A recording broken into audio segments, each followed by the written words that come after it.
नमस्कार। आज मैं सुना रही हूँ मुंशी प्रेमचंद जी की कहानी घर जमाई। हरिधन जेठ की दोपहरी में ऊख में पानी देकर आया और बाहर बैठा रहा। घर में से धुआं उठता नजर आता था। छन छन की आवाज़ भी आ रही थी। उसके दोनों साले उसके बाद आए और घर में चले गए। दोनों सालों के लड़के भी आए और उसी तरह अंदर दाखिल हो गए, पर हरिधन अंदर न जा सका। इधर 1 महीने से उसके साथ यहाँ जो बर्ताव हो रहा था, और विशेषकर कल उसे जैसी फटकार सुननी पड़ी थी, वह उसके पाँव में बेड़ियां सी डाले हुए था। कल उसकी सास ही ने तो कहा था, मेरा जी तुमसे भर गया, मैं तुम्हारी जिंदगी का ठेका लिए बैठी हूँ क्या? और सबसे बढ़कर अपनी स्त्री की निष्ठुरता ने उसके हृदय के टुकड़े टुकड़े कर दिए थे। वह बैठी यह फटकार सुनती रही, पर एक बार भी तो उसके मुंह से न निकला, अम्मा तुम क्यों इनका अपमान कर रही हो? बैठी गट सुनती रही। शायद मेरी दुर्गति पर खुश हो रही थी। इस घर में वह कैसे जाए? क्या फिर वही गालियां खाने, वही फटकार सुनने के लिए? और आज इस घर में जीवन के 10 साल गुजर जाने पर यह हाल हो रहा है। मैं किसी से कम काम नहीं करता। दोनों साले मीठी नींद सोते रहते हैं और मैं बैलों को सानी पानी देता हूँ, छांटी काटता हूँ। वहाँ सब लोग पल पल में चिलम पीते हैं, मैं आंखें बंद किए अपने काम में लगा रहता हूँ। संध्या समय पर घर वाले गाने बजाने चले जाते हैं, मैं घड़ी रात तक गाय भैंसे दूहता हूँ। उसका यह पुरस्कार मिल रहा है, कोई खाने को भी नहीं पूछता, उल्टे और गालियाँ मिलती हैं। उसकी स्त्री घर से डोल लेकर निकली और बोली, जरा इसे कुएं से खींच लो, एक बूंद पानी नहीं है। हरिधन ने डोल लिया और कुएं से पानी भर लाया। उसे जोर की भूख लगी हुई थी, समझा अब खाने को बुलाने आएगी, मगर स्त्री डोल लेकर अंदर गई तो वहीं की हो गई। हरिधन थका मादा क्षुधा से व्याकुल पड़ा सो रहा। सहसा उसकी स्त्री गुमानी ने आकर उसे जगाया। हरिधन ने पड़े पड़े ही कहा, क्या है? क्या पड़ा भी न रहने देगी? और पानी चाहिए? गुमानी कटु स्वर में बोली, गुर्राते क्यों हो? खाने को बुलाने आई हूं। हरिधन ने देखा उसके दोनों साले और बड़े साले के दोनों लड़के भोजन किए चले जा रहे हैं। उसकी देह में आग लग गई। मेरी अब यह नौबत पहुंच गई कि इन लोगों के साथ बैठकर खा भी नहीं सकता। मैं इनकी जूठी थाली चाटने वाला हूँ, मैं इनका कुत्ता हूँ जिसे खाने के बाद रोटी का टुकड़ा डाल दिया जाता है। यही घर है जहाँ आज से 10 साल पहले उसका कितना स्वागत सत्कार होता था। साले गुलाम बने रहते थे, सास मुँह जोती रहती थी, स्त्री पूजा करती थी। तब उसके पास रुपए थे, जायदाद थी। अब वह दरिद्र है, उसकी सारी जायदाद को इन्हीं लोगों ने कूड़ा कर दिया। अब रोटियों के भी लाले हैं। उसके जी में एक ज्वाला सी उठी कि इसी वक्त अंदर जाकर सास को और साली को भिगो भिगो कर लगाए, पर जब्त करके रह गया। पड़े पड़े बोला, मुझे भूख नहीं है, आज ना खाऊंगा। गुमानी ने कहा, ना खाओगे मेरी बला से? हाँ नहीं तो खाओगे तुम्हारे ही पेट में जाएगा, कुछ मेरे पेट में थोड़े ही जाएगा। हरिधन का क्रोध आंसू बन गया। यह मेरी स्त्री है जिसके लिए मैंने अपना सर्वस्व मिट्टी में मिला दिया। मुझे उल्लू बनाकर यह सब मुझे अब निकाल देना चाहते हैं। वह अब कहाँ जाए, क्या करे? उसकी सास आकर बोली, चलकर खा क्यों नहीं लेते जी? रूठते किस पर हो? यहाँ तुम्हारे नखरे सहने का किसी में बूता नहीं है। जो देते हैं वह मत देना, और क्या करोगे? तुमसे बेटी ब्याही है, कुछ तुम्हारी जिंदगी का ठेका नहीं लिया है। हरिधन ने मर्माहत होकर कहा, हाँ अम्मा, मेरी भूल थी, मैं यही समझ रहा था। अब मेरे पास क्या है कि तुम मेरी जिंदगी का ठेका लोगी? जब मेरे पास धन था तब सब कोई आता था, अब दरिद्र हूं, तुम क्यों बात पूछोगी? बूढ़ी सास भी मुंह फुलाकर भीतर चली गई। बच्चों के लिए बाप एक फालतू सी चीज, एक विलास की वस्तु है, जैसे घोड़े के लिए चने या बाबुओं के लिए मोहन भोग। मोहन भोग उम्र भर न मिले तो किसका नुकसान है, मगर एक दिन दाल रोटी के दर्शन न हो तो फिर देखिए क्या हाल होता है। पिता के दर्शन कभी कभार शाम सवेरे हो जाते हैं। वह बच्चे को उछलाता है, दुलारता है, कभी गोद में लेकर या उंगली पकड़कर सैर कराने ले जाता है, और बस यही उसके कर्तव्य की इति है। वह परदेश चला जाए, बच्चे को परवाह नहीं होती, लेकिन माँ तो बच्चे का सर्वस्व है। बालक एक मिनट भी उसका वियोग सह नहीं सकता। पिता कोई हो, उसे परवाह नहीं, केवल एक उछालने कुदाने वाला आदमी होना चाहिए। लेकिन माता तो अपनी होनी चाहिए, 16 आने अपनी, वही रूप, वही रंग, वही प्यार, वही सब कुछ। वह अगर नहीं तो बालक के जीवन का स्रोत मानो सूख जाता है। फिर वह शिव का नंदी है, पर फूल या जल चढ़ाना लाजमी नहीं, अख्तियारी है। हरिधन की माता का आज 10 साल हुए देहांत हो गया था। उस वक्त उसका विवाह हो चुका था। वह 16 साल का कुमार था, पर माँ के मरते ही उसे मालूम हुआ कि मैं कितना निस्सहाय हूँ, जैसे उस घर पर उसका अधिकार ही न रहा हो। बहनों के विवाह हो चुके थे, भाई कोई दूसरा न था, बेचारा अकेले घर में जाते हुए भी डरता था। माँ के लिए रोता था, पर माँ की परछाई से डरता था। जिस कोठरी में उसने देह त्याग किया था, उधर आंखें तक न उठाता था। घर में एक बुआ थी, वह हरिधन को बहुत दुलार करती। हरिधन को अब ज्यादा दूध मिलता, काम भी कम करना पड़ता। बुआ बार बार पूछती, बेटा कुछ खाओगे? बाप भी अब पहले से ज्यादा प्यार करते। उसके लिए अलग से एक गाय मंगवा दी। कभी कभी उसे कुछ पैसे देते कि जैसे चाहे खर्च करे, पर इन मरहमों से वह घाव न पूरा होता था जिसने उसकी आत्मा को आहत कर दिया था। वह दुलार और प्यार बार बार माँ की याद दिलाता। माँ की घुड़कियों में जो मजा था, क्या वह इस दुलार में था? माँ से मांग कर, लड़कर, ठुनक कर, रूठ कर लेने में जो आनंद था, वह क्या भिक्षादान में था? पहले वह स्वस्थ था, मांग मांग कर खाता था, लड़ लड़ कर खाता। अब वह बीमार था। अच्छे से अच्छे पदार्थ उसे दिए जाते थे, पर भूख न थी। साल भर तक वह इसी दशा में रहा। फिर दुनिया बदल गई। एक नई स्त्री, जिसे लोग उसकी माता कहते थे, उसके घर में आई और देखते देखते एक काली घटा की तरह उसके संकुचित भूमंडल पर छा गई। सारी हरियाली, सारे प्रकाश पर अंधकार छा गया। हरिधन ने इस नकली माँ से बात तक न की, कभी उसके पास गया तक नहीं। एक दिन घर से निकला और ससुराल चला आया। बाप ने बार बार बुलाया, पर उसके जीते जी वह फिर उस घर में न गया। जिस दिन उसके पिता के देहांत की सूचना मिली, उसे एक प्रकार का ईर्ष्यामय हर्ष हुआ। उसकी आंखों में आंसू की एक बूंद भी न आई। इस नए संसार में आकर हरिधन को एक बार फिर मातृ स्नेह का आनंद मिला। उसकी सास ने ऋषि वरदान की भांति उसके शून्य जीवन को विभूतियों से परिपूर्ण कर दिया। मरुभूमि में हरियाली उत्पन्न हो गई। सालियों की चुहल में, सास के स्नेह में, सालों के वाक विलास में और स्त्री के प्रेम में उसके जीवन की सारी आकांक्षाएं पूरी हो गईं। सास कहती, बेटा तुम इस घर को अपना ही घर समझो, तुम ही मेरे आंखों के तारे हो।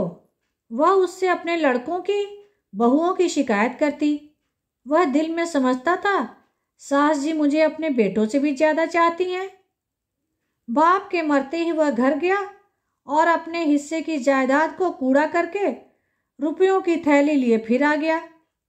अब उसका दूना आदर सत्कार होने लगा। उसने अपनी सारी संपत्ति सास के चरणों पर अर्पण करके अपने जीवन को सार्थक कर दिया। अब तक उसे कभी कभी घर की याद आ जाती थी, अब भूल कर भी उसकी याद न आती, मानो वह उसके जीवन का कोई भीषण कांड था जिसे भूल जाना ही उसके लिए अच्छा था। वह सबसे पहले उठता, सबसे ज़्यादा काम करता। उसका मनोयोग, उसका परिश्रम देखकर गांव के लोग दांतों तले उंगली दबाते थे। उसके ससुर का भाग्य बखारते, जिसे ऐसा दामाद मिल गया था।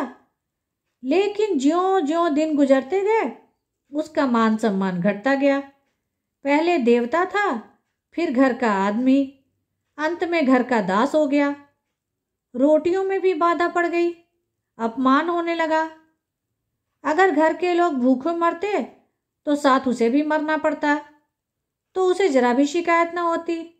लेकिन जब वह देखता कि और लोग तो मूंछों पर ताव दे रहे हैं, केवल मैं ही दूध की मक्खी बना दिया गया हूं, तो उसके अंतःस्थल से एक लंबी ठंडी आह निकल जाती। अभी उसकी उम्र कुछ 25 साल की तो थी। इतनी उम्र इस घर में कैसे गुजरेगी? और तो और उसकी स्त्री ने भी आंखें फेर ली। यह उसकी विपत्ति का सबसे क्रूर दृश्य था। हरिधन तो उधर भूखा प्यासा चिंतादार में जल रहा था, इधर घर में सास जी और दोनों सालों में बातें हो रही थी। गुमानी भी हाँ में हाँ मिलाती जाती थी।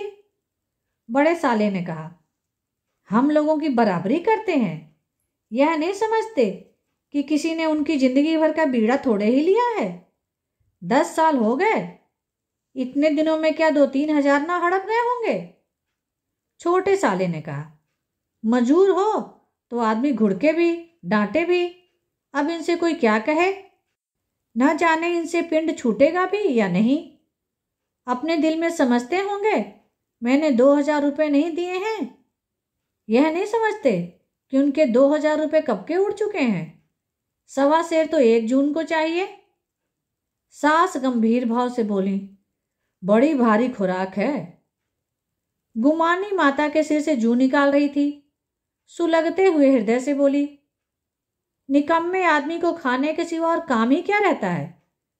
बड़े ने कहा, खाने की कोई बात नहीं है, जिसको जितनी भूख हो उतना खाए, लेकिन कुछ पैदा करना चाहिए। यह नहीं समझते कि पहुनई में किसी के दिन कटे हैं। छोटे, मैं तो 1 दिन कह दूंगा, अब आप अपनी राह लीजिए, आपका कर्जा नहीं खाया है।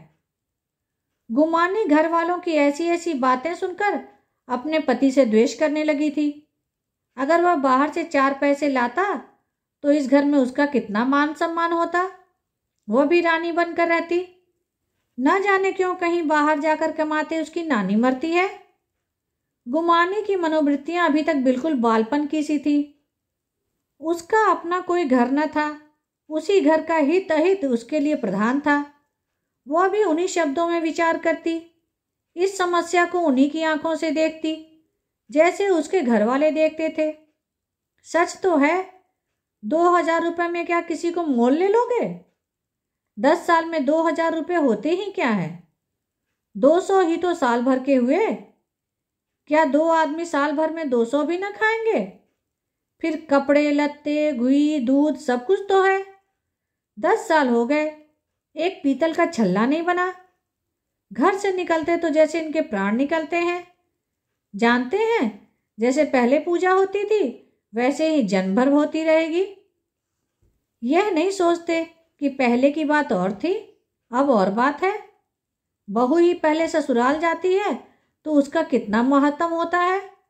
उसके डोली से उतरते ही बाजे बजते हैं। गांव मोहल्ले की औरतें उसका मुंह देखने आती हैं और रुपए देती हैं। महीनों उसे घर भर से अच्छा खाने को मिलता है, अच्छा पहनने को। कोई काम नहीं लिया जाता। लेकिन 6 महीने बाद कोई उसकी बात भी नहीं पूछता। वह घर भर की लौंडी हो जाती है। उनके घर में मेरी तो वही गति होती। फिर काहे को रोना? जो यह कहो कि मैं तो काम करता हूँ तो तुम्हारी भूल है। मजूर और बात है, उसे आदमी डांटता भी है, मारता भी है। जब चाहता है रखता है, जब जी चाहता है निकाल देता है, कस कर काम लेता है। यह नहीं कि जब जी में आया काम किया, जब जी में आया पढ़कर सो रहे। हरिधन भी पड़ा अंदर ही अंदर सुलग रहा था कि दोनों साले बाहर आए और बड़े साहब बोले, भैया उठो, तीसरा पहर ढल गया, कब तक सोते रहोगे? सारा खेत पड़ा है। हरिधन चट से उठ बैठा और तीव्र स्वर में बोला, क्या तुम लोगों ने मुझे उल्लू समझ लिया है? दोनों साले हक्का बक्का हो गए। जिस आदमी ने कभी जबान नहीं खोली, हमेशा गुलामों की तरह हाथ बांधे हाजिर रहा, वह आज एकाएक इतना आत्माभिमानी हो गया। यह उनको चौंका देने के लिए काफी था। कुछ जवाब न सूझा। हरिधन ने देखा इन दोनों के कदम उखड़ गए हैं, तो एक धक्का और देने की प्रबल इच्छा को रोक न सका। उसी ढंग से बोला, मेरी भी आंखें हैं, अंधा नहीं हूं, न बहरा ही हूं। छाती फाड़कर काम करूं और उस पर भी कुत्ता समझा जाऊं? ऐसे गधे कहीं और होंगे। अब बड़े साले भी गर्म पड़े।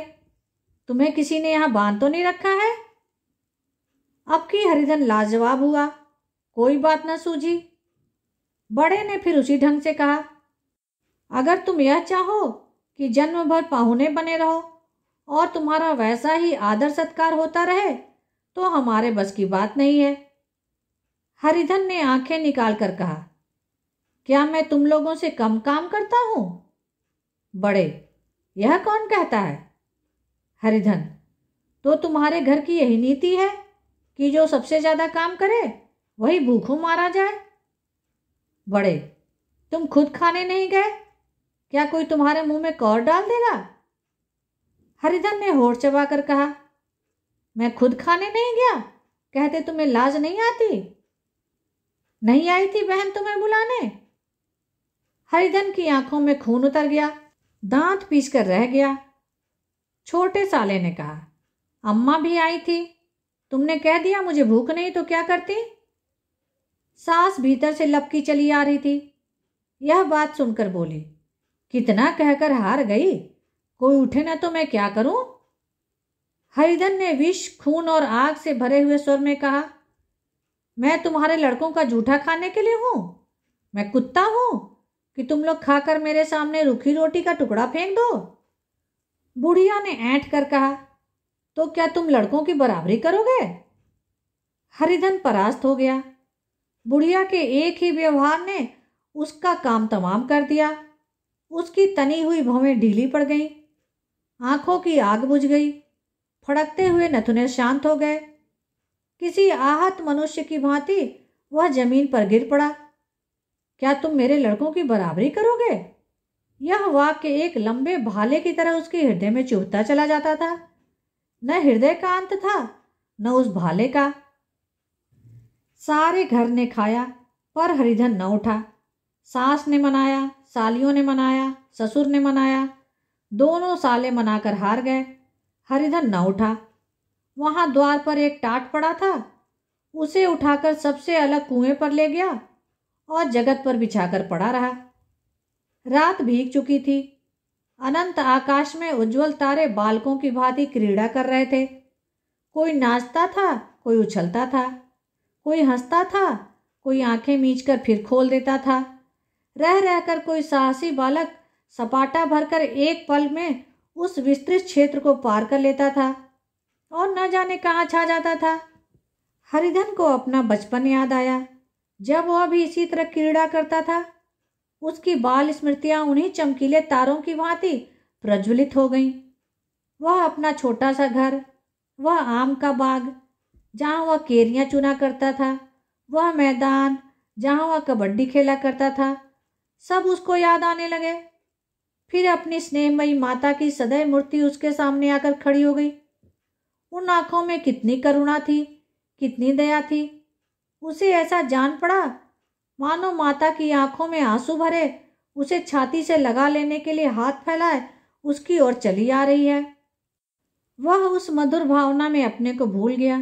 ऐसा जान पड़ा मानो माता ने उसे छाती से लगा लिया है और उसके सिर पर हाथ फेर रही है। वह रोने लगा, फूट फूट कर रोने लगा। उसी आत्मसम्मोहित दशा में उसके मुंह से यह शब्द निकले, अम्मा, तुमने मुझे इतना भुला दिया। देखो तुम्हारे प्यारे लाल की क्या दशा हो रही है। कोई उसे पानी को भी नहीं पूछता। क्या जहां तुम हो वहां मेरे लिए जगह नहीं है? सहसा गुमानी ने आकर पुकारा, क्या सो गए तुम? ऐसी भी क्या राक्षसी नींद? चलकर खा क्यों नहीं लेते? कब तक कोई तुम्हारे लिए बैठा रहे? हरिधन उस कल्पना जगत से क्रूर प्रत्यक्ष में आ गया। वही कुएं की जगत थी, वही फटा हुआ टाट और गुमानी सामने खड़ी कह रही थी, कब तक कोई तुम्हारे लिए बैठा रहे? हरिधन उठ बैठा और मानो तलवार म्यान से निकाल कर बोला, भला तुम्हें मेरी सुध तो आई? मैंने कह तो दिया था मुझे भूख नहीं है।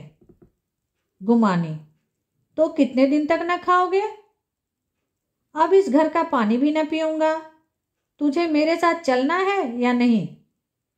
दृढ़ संकल्प से भरे हुए इन शब्दों को सुनकर गुमानी सहम उठी।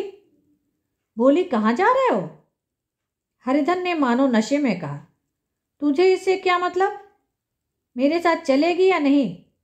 फिर पीछे से मत कहना मुझसे कहा नहीं। गुमानी आपत्ति के भाव से बोली, तुम बताते क्यों नहीं कहाँ जा रहे हो? तू मेरे साथ चलेगी या नहीं? जब तक बता न दोगे मैं न जाऊंगी। तो मालूम हो गया तू नहीं जाना चाहती। मुझे इतना ही पूछना था, नहीं तो अब तक मैं आधी दूर निकल गया होता। यह कहकर उठा और अपने घर की ओर चला। गुमानी पुकारती रही, सुन लो सुन लो, पर उसने फिरकर भी न देखा। 30 मील की मंजिल हरिधन ने 5 घंटों में तय की। जब वह अपने गांव की अमराइयों के पास पहुंचा तो उसकी मातृभावना उषा की सुनहरी गोद में खेल रही थी। उन वृक्षों को देखकर उसका विह्वल हृदय नाचने लगा। मंदिर का सुनहरा कलश देखकर वह इस तरह दौड़ा मानो एक छलांग में उसके ऊपर जा पहुंचेगा। वह वेग में दौड़ा जा रहा था, मानो उसकी माता गोद फैलाए उसे बुला रही हो। जब वह आमों के बाग में पहुंचा, जहां डालियों पर बैठकर वह हाथी की सवारी का आनंद पाता था, जहां के कच्चे बेरों और लिसोड़ों में वह स्वर्गीय स्वाद था, तो वह बैठ गया और भूमि पर सिर झुकाकर रोने लगा, मानो अपनी माता को अपनी विपत्ति कथा सुना रहा हो।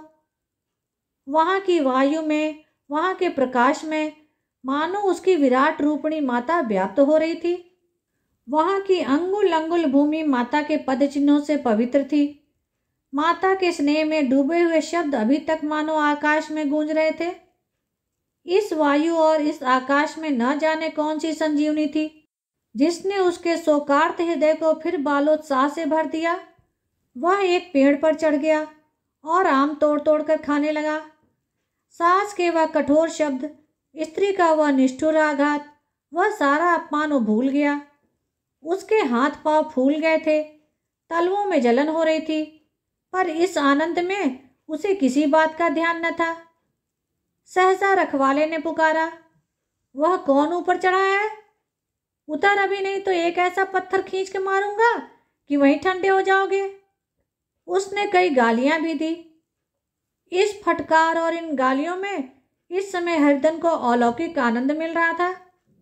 वह डालियों में छिप गया, कई आम काट काट कर नीचे गिराए और जोर से ठट्ठा मारकर हंसा। ऐसी उल्लास से भरी हुई हंसी उसने बहुत दिनों से ना हंसी थी। रखवाले को यह हंसी परिचित मालूम पड़ी, मगर हरिधन यहाँ कहा? वह ससुराल की रोटियां तोड़ रहा है। कैसा हंसोड़ा था, कितना चिबिल्ला, न जाने बेचारे का क्या हाल हुआ। पेड़ की डाल से वह तालाब में कूद पड़ता था। अब गांव में ऐसा कौन है? डांट कर बोला, वहां से बैठे बैठे हंसोगे तो आकर सारी हंसी निकाल दूंगा, नहीं तो सीधे नीचे उतर आओ। वह गालियां देते जा रहा था कि एक गुठली आकर उसके सिर पर लगी। सिर सहलाता हुआ बोला, यह कौन शैतान है, नहीं मानता? ठहर तो, मैं आकर तेरी खबर लेता हूं। उसने अपनी लकड़ी नीचे रख दी और बंदरों की तरह चटपट ऊपर चढ़ गया। देखा तो हरिधन बैठा मुस्कुरा रहा है। चकित होकर बोला, अरे हरिधन, तुम यहां कब आए? इस पेड़ पर कब से बैठे हो? दोनों बचपन के सखा वहीं गले मिले, यहां कब आए? चलो घर चलो। भले आदमी, क्या वहां आम भी मयस्सर न होते थे? हरिधन ने मुस्कुराकर कहा, मंगरू, इन आमों में जो स्वाद है वह और कहीं के आमों में नहीं है। गांव का क्या रंग ढंग है। मंगरू, सब चैन चान है भैया, तुमने तो जैसे नाता ही तोड़ लिया। इस तरह कोई अपना गांव घर छोड़ देता है? जब से तुम्हारे दादा मरे सारी गृहस्थी चौपट हो गई। 2 छोटे छोटे लड़के हैं, उनके किए क्या होता है? हरिधन, अब उस गृहस्थी से क्या वास्ता है भाई? मैं तो अपना सब कुछ ले दे चुका। मजूरी तो मिलेगी ना? तुम्हारी गैया ही चरा दिया करूंगा, मुझे खाने को दे देना। मंगरू ने अविश्वास के भाव से कहा, अरे भैया कैसी बातें करते हो? तुम्हारे लिए जान हाजिर है। क्या ससुराल में अब न रहोगे? कोई चिंता नहीं, पहले तो तुम्हारा घर ही है, उसे संभालो। छोटे छोटे बच्चे हैं, उनको पालो। तुम नई अम्मा से नाहक डरते थे, बड़ी सीधी है बेचारी, बस अपनी माँ समझो। तुम्हें पाकर तो निहाल हो जाएगी। अच्छा, घरवाली को भी तो लाओगे। हरिधन, उसका अब मैं मुंह न देखूंगा, मेरे लिए वह मर गई। मंगरू, तो दूसरी सगाई हो जाएगी। अब की ऐसी मेहरिया ला दूंगा कि उसके पैर धो धो कर पियोगे। लेकिन कहीं पहली भी आ गई तो? हरिधन, वह ना आएगी। हरिधन अपने घर पहुंचा तो दोनों भाई भैया आए कहकर भीतर दौड़े और माँ को खबर दी। उस घर में कदम रखते ही हरिधन को ऐसी शांत महिमा का अनुभव हुआ मानो वह अपनी माँ की गोद में बैठा हुआ है। इतने दिनों ठोकर खाने से उसका हृदय कोमल हो गया था। जहाँ पहले अभिमान था, आग्रह था, हेकड़ी थी, वहाँ अब निराशा थी, पराजय और याचना थी। बीमारी का जोर कम हो चला था, अब मामूली दवा भी असर कर सकती थी। किले की दीवारें छिद चुकी थी, अब उसमें घुस जाना असाध्य न था। वही घर जिससे वह एक दिन विरक्त हो गया था, अब गोद फैलाए उसे आश्रय देने को तैयार था। हरिधन का निरावलंब मन यह आश्रय पाकर मानो तृप्त हो गया। शाम को भी माता ने कहा, बेटा तुम घर आ गए, हमारे धन्य भाग। अब इन बच्चों को पालो। माँ का नाता न सही, बाप का नाता तो है ही। मुझे एक रोटी दे देना, खाकर एक कोने में पड़ी रहूंगी। तुम्हारी अम्मा से मेरी बहन का नाता है, उस नाते से तुम मेरे लड़के होते हो। हरिधन ने मात्र विह्वल आंखों से भी माता के रूप में अपनी माता के दर्शन किए। घर के एक एक कोने में मात्र स्मृतियों की छटा चांदनी की भांति छिटकी हुई थी। विमाता का प्रौढ़ मुखमंडल भी उसी छटा से रंजित था। दूसरे दिन हरिधन फिर कंधे पर हल रखकर खेत को चला। उसके मुख पर उल्लास था और आंखों में गर्व। अब वह किसी का आश्रित नहीं, आश्रयदाता था। किसी के द्वार का भिक्षुक नहीं, घर का रक्षक था। एक दिन उसने सुना गुमानी ने दूसरा घर कर लिया है। माँ से बोला, तुमने सुना काकी, गुमानी ने घर कर लिया? काकी ने कहा, घर क्या कर लेगी, ठट्ठा है। बिरादरी में ऐसा अंधेर, पंचायत नहीं अदालत तो है। हरिधन ने कहा, नहीं काकी, बहुत अच्छा हुआ। ला महावीर जी को लड्डू चढ़ाऊं। मैं तो डर रहा था कहीं मेरे गले ना आ पड़े। भगवान ने मेरी सुन ली। मैं वहां से यही ठान कर चला था, अब उसका मुंह न देखूंगा। धन्यवाद। मेरे चैनल को लाइक करें, शेयर करें और सब्सक्राइब करें, जिससे समय पर सभी कहानियाँ आपको मिल जाएं।